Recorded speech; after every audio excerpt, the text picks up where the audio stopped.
రాధ అలాగే శ్యామ్ అయితే పండుని తీసుకుని షాపింగ్కి వస్తారు. ఇక అదే షాపింగ్కి రుక్మిణి వాళ్ళ పిన్నిని తీసుకుని వస్తుంది. ఇక అక్కడ ఉన్న అమ్మాయి అయితే, మేడం చెప్పండి ఎంతలో డ్రెస్ చూపించాలి మీ అబ్బాయికి అని చెప్పి అడిగితే, ఒక 1000 రూపాయల్లో చూపించండి అని చెప్పి రాధ అంటుంది. ఇక అది విన్న రుక్మిణి అయితే పక్కనే ఉండి, నాకు 2000లో డ్రెస్ చూపించండి అని చెప్పి అంటుంది. అది విన్న రాధ అయితే, నాకు 3000లో చూపించండి అంటుంది. ఇక రుక్మిణి అయితే, నాకు 5000లో చూపించండి అంటుంది.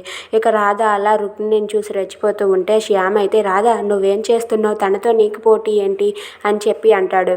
ఇక రాధ అయితే, సరే ఈ డ్రెస్ చూపించండి అని చెప్పి తక్కువ రేటు డ్రెస్సుని తీసుకుంటుంది. ఇక రుక్మిణి అయితే అక్కడ 7000 రూపాయల సూటు బూటు తీసుకొని, ఈ డ్రెస్ చాలా బాగుంది కదా పిన్ని, మన బాబుకి ఇది ఎలా ఉంటుంది అని చెప్పి పండుకు చూపించి, ఇది నీకు కావాలా అని చెప్పి మురిపిస్తూ ఉంటుంది. ఇంతలో రాధ అయితే తను తీసిన డ్రెస్ని తీసుకుని వెళ్ళి పండుకి ట్రైల్ వేస్తుంది. ఇక పండు అయితే ఆ డ్రెస్ వేసుకొని, మమ్మీ నాకు ఇది నచ్చింది ఇదే తీసుకో అని చెప్పి పండు అంటాడు. ఇక శ్యామ్ అయితే రుక్మిణితో ఇలా అంటాడు, వాళ్ళకి బాబు లేకుండానే సూటు బూటు తీసుకుంటున్నారు ఎందుకో అని చెప్పి శ్యామ్ అంటూ ఉంటాడు. అది విన్న రుక్మిణి అయితే అలా మౌనంగా ఉండిపోతుంది.